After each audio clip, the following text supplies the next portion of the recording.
Alors, l'avantage, la technique et l'originalité de l'approche somato-émotionnelle, c'est dans somato, c'est corps, émotionnel, c'est émotion.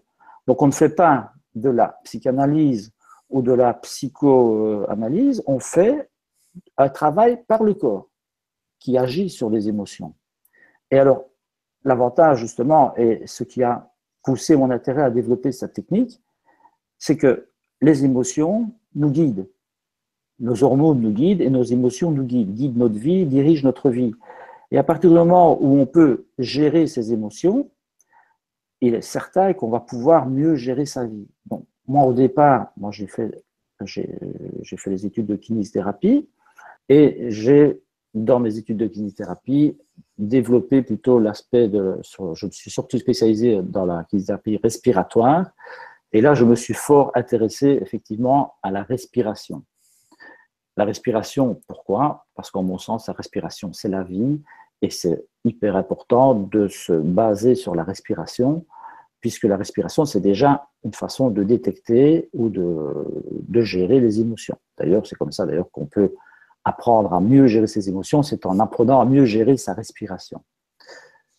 Donc, pour revenir à la question de base, comment est-ce que j'ai pu m'intéresser aux émotions? Parce que justement, quand on a cette démarche où on s'intéresse à la respiration, qu'on s'intéresse au tissu du patient, qu'on s'intéresse à ses réactions musculaires, articulaires, à sa façon de se positionner, à sa posture, à sa façon de regarder ou de ne pas regarder.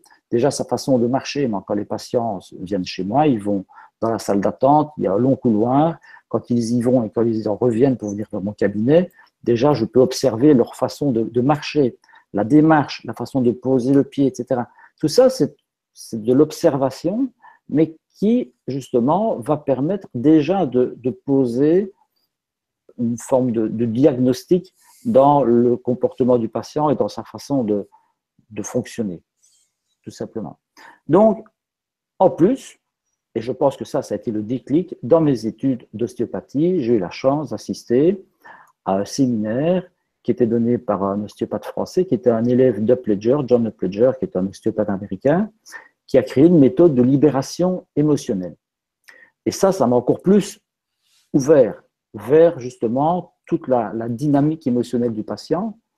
Et c'est là que, comme je disais tout à l'heure, il y a l'ostéopathie crânienne, l'ostéopathie viscérale, l'ostéopathie structurelle.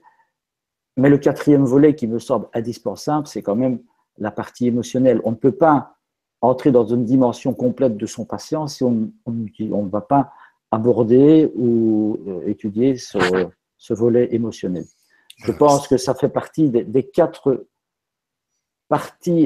volets indispensables pour l'approche complète d'un patient.